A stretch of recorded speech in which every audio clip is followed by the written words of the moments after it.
E aí? Olha, hoje a gente vai fazer uma exploração um pouco diferente. Chegou pra gente um material bem rico, sabe? Com anotações, artigos, relatos sobre finanças pessoais. Isso. E a nossa ideia aqui é mergulhar nisso tudo para tirar o que tem de mais prático, mais valioso, tipo um resumo do que realmente importa quando o assunto é grana. Exatamente. É pegar esse conhecimento todo que está por aí, organizar e, bom, apresentar os pontos principais de um jeito claro. E olha, analisando o material, a gente percebeu um caminho bem forte, né? Sim. Sobre como sair daquela sensação de estar sempre, sei lá, correndo atrás, sabe? E começar a construir algo mais sólido financeiramente. Perfeito. E o que ficou bem nítido nesse material todo é uma estrutura, quase como um tripé, para a gente pensar em inteligência financeira. E é isso que a gente vai explorar hoje. São 3 pilares. Primeiro, essa arte de ganhar dinheiro. Segundo, a inteligência para usar esse dinheiro. E terceiro, a estratégia para multiplicar o que a gente ganha. É um modelo que apareceu bastante nas fontes, né? Ganhar, usar e multiplicar. Parece simples assim falando. Parece. Mas o jeito como cada pilar funciona na prática, aí é que está o detalhe. E é isso que a gente vai tentar desvendar hoje, com base no que a gente analisou. Então vamos lá. Começando pelo primeiro pilar, saber ganhar dinheiro. O material, claro, reforça o óbvio. O trabalho é a base de tudo. Sim. Mas também aponta uma coisa fundamental. Depender só de uma fonte de renda, tipo só o salário CLT, pode ser um caminho bem lento para ter tranquilidade financeira, né? Pois é. E as fontes trazem exemplos bem concretos disso. Tinha uma história que chamou a atenção de uma pessoa que, mesmo começando com um salário mais modesto, acho que eram uns R$ 3.000 na época, Certo. ela buscava ativamente, olha só, 6 outras fontes de renda.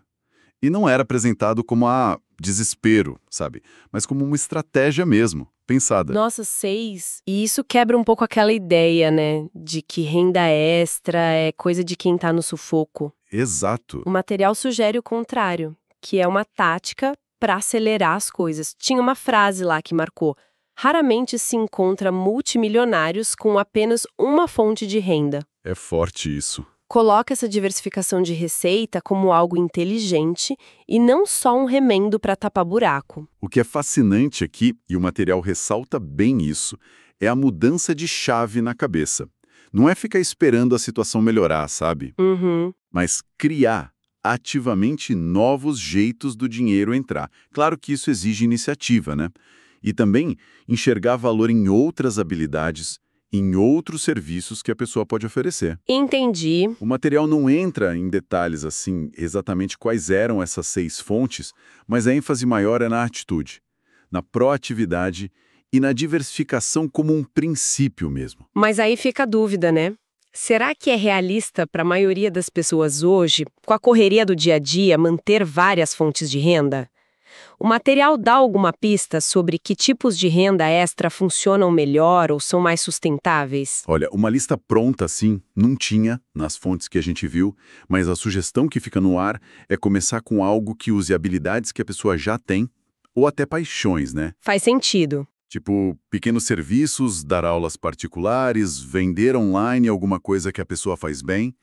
O ponto principal não parece ser o tipo exato de renda, mas sim a ação de começar. Sabe? E a consistência. O material bate mais na tecla do começar a criar esses fluxos do que numa fórmula mágica. Entendido. Então, gerar mais receita ao ponto de partida. Mas aí a gente chega no segundo pilar, que parece ser um gargalo enorme segundo as fontes: saber usar o dinheiro com inteligência. Ah, esse é crucial. E aqui a coisa fica bem interessante, porque não adianta nada o rio encher se o balde está furado, né? Precisamente. As fontes são bem claras nisso. Muitas dificuldades financeiras não vêm só do quanto se ganha, vêm fundamentalmente de como se gasta, ou melhor, da falta de gestão mesmo. Isso aparece direto nos relatos. E o material liga isso a uma falta de educação, né? A gente não aprende sobre dinheiro na escola. Não mesmo. E parece que a vida adulta, sozinha, também não ensina também assim. Tinha uma frase adaptada lá que eu achei ótima. Se a educação financeira fosse aprendida automaticamente com a experiência, todo idoso seria rico. E a gente sabe que não é bem assim, né? Pois é, a realidade é bem diferente. As fontes até citam exemplos de pessoas com salários bem altos, ganhando muito bem. Sim. E que viviam numa situação financeira pior do que outras com ganhos menores. Sim. Simplesmente por falta de controle, de planejamento. Gastavam tudo, sabe? Acumulavam dívidas, viviam sempre ali, no limite. Nossa. E isso não é só falta de força de vontade, não. Tá ligado a hábitos que ficam muito enraizados e muitas vezes há aquela pressão social para consumir, né? Com certeza, ou seja, precisa de uma mudança ativa, de mentalidade, de comportamento. Usar o dinheiro com inteligência, pelo que o material indica, é direcionar ele com consciência. Isso. Para objetivos maiores, resistindo àquele apelo do consumo imediato, impulsivo, que só drena o dinheiro e não constrói nada de duradouro. Exato. O material faz um contraste interessante entre o que chama de mentalidade pobre, que foca só em consumir o que entra, e uma mentalidade rica, que vê o dinheiro como uma ferramenta. Uma ferramenta para gerar mais valor, seja investindo na própria pessoa, tipo em educação, ou em ativos, ou até criando novas fontes de renda.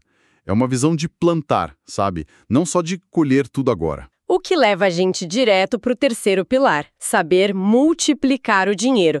Aquela ideia de fazer o dinheiro trabalhar para a gente. Ah, essa é a virada de chave. Sair daquela corrida dos ratos que o Kiyosaki popularizou, né? Onde a pessoa trabalha só para pagar as contas do mês. Essa é a transformação que o material aponta como, assim, essencial para construir patrimônio e alcançar a independência financeira no longo prazo. Se não tiver multiplicação, a pessoa fica presa nesse ciclo, ganha, gasta, Sim. sem acumular ativos que possam gerar renda lá na frente, renda passiva. E, de novo, a mentalidade é o ponto central. O material até questiona como construir riqueza se todo o dinheiro que entra sai imediatamente para a mão de outros pelo consumo. É uma pergunta forte. É preciso quebrar esse fluxo de mão única, né? É aí que entra a ideia de investir. E um ponto que as fontes desmistificam muito bem é que investir não é coisa só para quem já tem um monte de dinheiro guardado. Pelo contrário. Exatamente, o material dá muita ênfase na importância de começar, mesmo que seja com pouco, com uma merreca, como dizem lá. O hábito, a disciplina de separar uma parte da renda e direcionar para investimentos. Isso é apresentado como mais importante do que o valor inicial. Parece que o grande desafio psicológico é superar a preguiça, a inércia de começar. E conectando isso com o cenário geral que as fontes mostram, a multiplicação é o motor. É o que permite construir segurança, alcançar objetivos maiores, tipo comprar casa, pagar a educação dos filhos. Certo. E, eventualmente, chegar na liberdade financeira. A consistência, mesmo com valores pequenos, junto com o tempo e o poder dos juros compostos que trabalham quietinhos ali, é o que constrói patrimônio de verdade. Não é sobre procurar atalho ou ficar rico rápido. Entendi. Então temos o tripé: ganhar mais, usar com inteligência e multiplicar. Mas aquela meta final de ficar milionário pode parecer muito grande, muito distante, né? Talvez até paralise quem está começando. O material sugere focar em etapas menores, mais próximas. Sim, essa é uma recomendação bem prática que aparece forte nas fontes. A jornada financeira é vista como uma escada, sabe? E comemorar cada degrau que se sobe é fundamental para manter a pessoa motivada. Aquelas vitórias palpáveis no começo dão muita confiança. E o material sugere alguns desses degraus iniciais? Tipo, sei lá, primeiro, arrumar a casa. Sair das dívidas caras, de juros altos. Exato. Segundo, talvez construir uma reserva de emergência mínima, tipo aqueles R$ 5.000 que foram mencionados como um exemplo inicial. Isso. E terceiro, chegar num ponto onde o trabalho paga as contas e ainda sobra um pouquinho para ter lazer, para curtir um pouco a vida. Exatamente esses passos aparecem. E sobre sair das dívidas, tem um exemplo muito poderoso no material sobre amortizar financiamento. Ah, sim. A descoberta de que dava para quitar um financiamento de imóvel daqueles de 30 anos em muito menos tempo, só pagando um valor extra direto no saldo devedor, mesmo sem ser rico. Essa história é ótima mesmo. A pessoa que, usando essa técnica, conseguiu diminuir o prazo em mais de 15 anos, num único ano. Impressionante, né? E o mais legal foi como essa dica prática, que veio de uma experiência real, viralizou quando foi compartilhada. Porque era uma solução concreta para um problema que muita gente tem. Mostra o poder do conhecimento quando a gente aplica, né? Com certeza. Alcançar essas metas e limpar o nome, ter uma reserva, quitar uma dívida grande, dá uma sensação de controle, de capacidade que é imensa. E isso realimenta o ciclo positivo. E aí a definição de riqueza fica mais pessoal, né? Para muita gente, só essa estabilidade e controle já é uma forma enorme de riqueza. Faz todo sentido. Mas, então, para que todo esse esforço? Por que buscar essa organização financeira? O material explora os motivos mais profundos, além do dinheiro pelo dinheiro. Explora sim e de um jeito bem humano. O dinheiro é colocado como algo que habilita experiências, que permite viver valores importantes. E 3 grandes motivações se destacam no material que a gente analisou. Imagino que a primeira seja a qualidade de vida. As fontes falam disso. Não no sentido de luxo, ostentação, mas de ter mais tranquilidade, conforto, lazer. Sim. Poder fazer uma viagem, ir ao cinema, ter uma casa legal, um carro que funcione. Sentir que o esforço do trabalho vira bem-estar. Um senso de que a pessoa merece aquilo, sabe? Exatamente. O material ressalta muito essa conexão. Esforço e recompensa visível na qualidade do dia a dia. Trabalhar pra caramba sem poder aproveitar um mínimo do resultado gera muita frustração, muito desgaste. Ter uma margem para ir além do básico é visto como essencial. O segundo grande motivo que as fontes apontam parece ser a independência financeira, né? Principalmente pensando lá na frente, na aposentadoria. O material chega a citar dados preocupantes sobre depender só do INSS, com a maioria recebendo só um salário mínimo. Sim, esse dado aparece como um alerta importante. A ideia de depender só de um sistema de previdência que, para muita gente, oferece o mínimo do mínimo, é apresentada como um risco muito grande. É um risco. Construir o próprio patrimônio é visto como o caminho mais seguro para garantir autonomia, dignidade na velhice, sem precisar sobrecarregar os filhos ou depender de ajuda do governo, né? E o terceiro motivo, que eu achei particularmente inspirador nas notas, é a capacidade de ser generoso, de poder ajudar a família, os amigos, apoiar causas que a pessoa acredita. O material sugere que ter mais recursos permite transbordar. Essa ideia de transbordar aparece bastante. Embora, claro, a generosidade seja uma atitude e não depende só de ter dinheiro. Claro. As fontes argumentam que ter recursos financeiros aumenta muito a capacidade de ser generoso de um jeito mais impactante, mais espontâneo. Faz sentido. Ajudar quem a gente ama, contribuir para um projeto social, retribuir para alguém que ajudou a gente lá atrás. São ações que ligam o dinheiro a um propósito maior, a valores que realmente importam, né? Sem dúvida. Esses 3 pilares de motivação, qualidade de vida, independência e generosidade, mostram que essa busca por organizar as finanças, do jeito que as fontes apresentam, está muito ligada a desejos humanos básicos: bem-estar, liberdade e ter um impacto positivo no mundo. Mas a gente precisa olhar também o outro lado, que o material não ignora. As consequências de não ter esse controle. O endividamento, o estresse que não acaba nunca, a falta de perspectiva. Sim, as fontes abordam o peso disso tudo. E não é só a conta no banco que sofre, né? A saúde mental e física vai junto. É verdade. Ansiedade crônica, insônia, problema de pressão alta. A insegurança financeira corrói a autoestima e, como o material aponta, é um fator de tensão enorme nos relacionamentos. Causa frequente de divórcio, infelizmente. E tem também a questão da vulnerabilidade a vícios, certo? O material menciona uma ligação entre dificuldade financeira e maior risco de dependências, citando até o exemplo atual das apostas online como um ralo perigoso para a grana. Correto. Essas consequências formam um quadro bem sério, que afeta todas as áreas da vida. E, em casos mais graves, pode levar até a quadros de depressão. Isso tudo só reforça como é vital cuidar dessa área das finanças. Porém, apesar da seriedade disso tudo, o tom principal do material não é de alarme que paralisa, né? É mais de que a mudança é possível, certo? Com certeza. A mensagem central que fica das fontes é de esperança, de capacitação.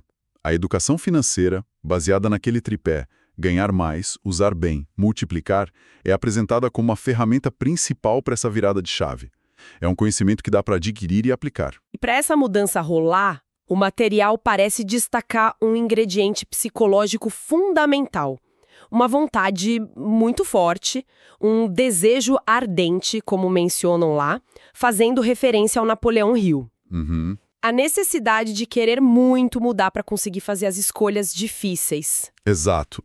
É aquela ideia que a gente pode tirar das fontes de que quem não consegue dizer não para os pequenos prazeres de agora dificilmente vai alcançar as grandes conquistas lá na frente. Exige disciplina, foco e saber o que é prioridade no longo prazo. Então o chamado para a ação que fica das fontes é: começa agora, não ficar esperando o momento perfeito, porque ele nunca chega, né? Nunca. A transformação começa na decisão, decidir assumir o controle, buscar conhecimento e aplicar os princípios, com consistência. É um investimento na própria pessoa, sabe? Na construção de um futuro melhor. Acreditar que essa melhora é possível e que a pessoa merece isso é o primeiro passo. As ferramentas estão aí, disponíveis. O que falta muitas vezes é a decisão e a ação. Uma vida melhor é algo que todo mundo merece e que é alcançável. Essa parece ser a mensagem final, né? Sim. E para a gente fechar essa nossa análise do material, fica uma reflexão interessante, uma provocação que as fontes meio que deixam no ar. Qual? Além de aprender as técnicas do tripé financeiro, qual seria a primeira crença limitante sobre dinheiro que alguém precisaria identificar e abandonar para conseguir destravar de verdade o progresso financeiro? Pensar nisso pode ser um exercício bem poderoso. Excelente ponto para a gente pensar.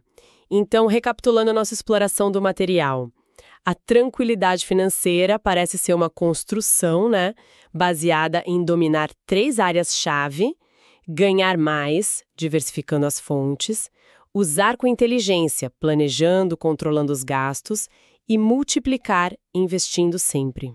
Isso. Exige esforço, mudança de hábito, de mentalidade. Mas os benefícios que vêm com isso, qualidade de vida, independência, poder ajudar os outros, fazem a jornada valer muito a pena. É um processo contínuo, sem dúvida, mas cada passo na direção certa, como as experiências compartilhadas nas fontes mostram, já traz resultado visível, e isso reforça a motivação para continuar, para seguir em frente. Lembre-se, no fim dá certo e com juros.